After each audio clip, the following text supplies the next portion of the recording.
The Silent Cathedral of Hearts, written by Victor Hugo. In the waning years of the 19th century, when the Seine flowed through Paris with the same languid grace with which centuries themselves had slipped away, there lived a story buried beneath the arches of cathedrals and the murmurs of the cobbled streets. It was not written in the chronicles of kings, nor carved into marble, yet it weighed upon the soul of the city like a solemn bell tolling at midnight.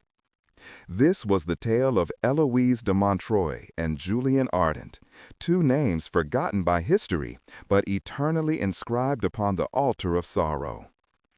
Éloise was born into privilege, the daughter of Count de Montreuil, a stern aristocrat whose estate overlooked the very heart of Paris.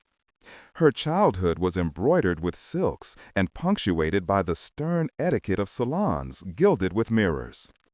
She was a creature of beauty, though not the kind that dazzles in ballrooms.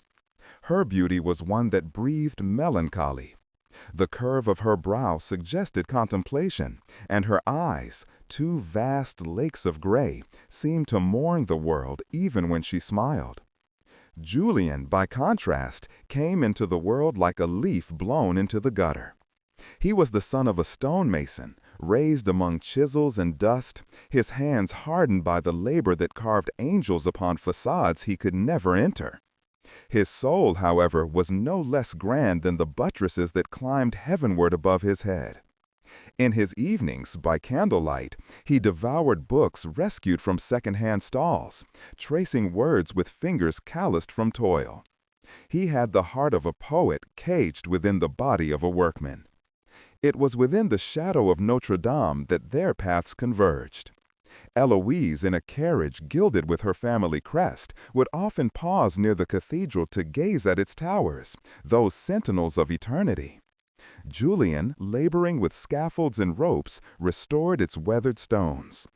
One autumn afternoon, when the bells scattered their bronze music over the Seine, Éloise's gaze drifted upward, and there she saw him.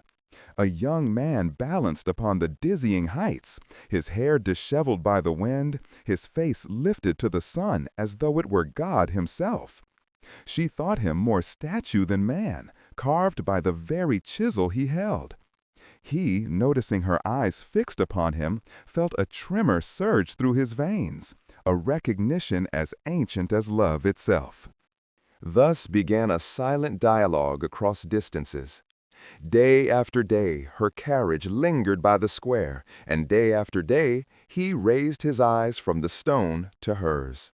No words were exchanged, yet volumes passed between them, volumes the libraries of Paris could never contain. The cathedral, with its gargoyles and saints, became their witness. But Paris is no tender guardian of fragile secrets. Rumor, that serpent, slithered swiftly. Whispers reached the ears of the Count de Montreuil, that his daughter's eyes strayed toward a mason's apprentice. He raged with the fury of a man whose honor was forged not in love, but in lineage. A Montreuil consorts not with mud, he thundered, his cane striking the floor like judgment itself. Éloise, however, was no fragile doll. The fire of defiance burned in her breast, though it was clothed in gentleness. Under the cloak of night, she escaped her father's mansion and crossed the labyrinth of Paris to where Julien dwelt, a narrow attic smelling of dust and bread. There, among the humblest of furnishings, she felt richer than in her father's palace. They spoke for the first time. Their voices trembled as if afraid to profane what their eyes had long consecrated. "Do you not fear ruin?" Julien asked, his voice dark with foreboding. "I fear only a life without you," she answered, and those words rang in his soul like a hymn. Weeks melted into months. Love, forbidden and fierce, blossomed like a rose in winter. They walked the banks of the Seine by moonlight, whispered verses in deserted cloisters, and sealed promises with tears more eternal than vows. Yet every embrace was shadowed by the knowledge that doom stalked them. Society, like a merciless tribunal, held no pardon for the union of heaven and earth. The Count, discovering her nightly absences, locked Éloise within her chamber, iron bars upon the windows as though she were a criminal. But love laughs at locks. She escaped again, slipping into the night with the courage of despair. She and Julien dreamed of fleeing, perhaps to Italy, where the Tuscan sun might baptize their union. They planned, they wept, they clung to each other with the desperation of sailors clinging to wreckage. Yet fate, that cruel monarch, had already written the last page. One bitter night, as winter gnawed at Paris, the Count's men descended upon Julien.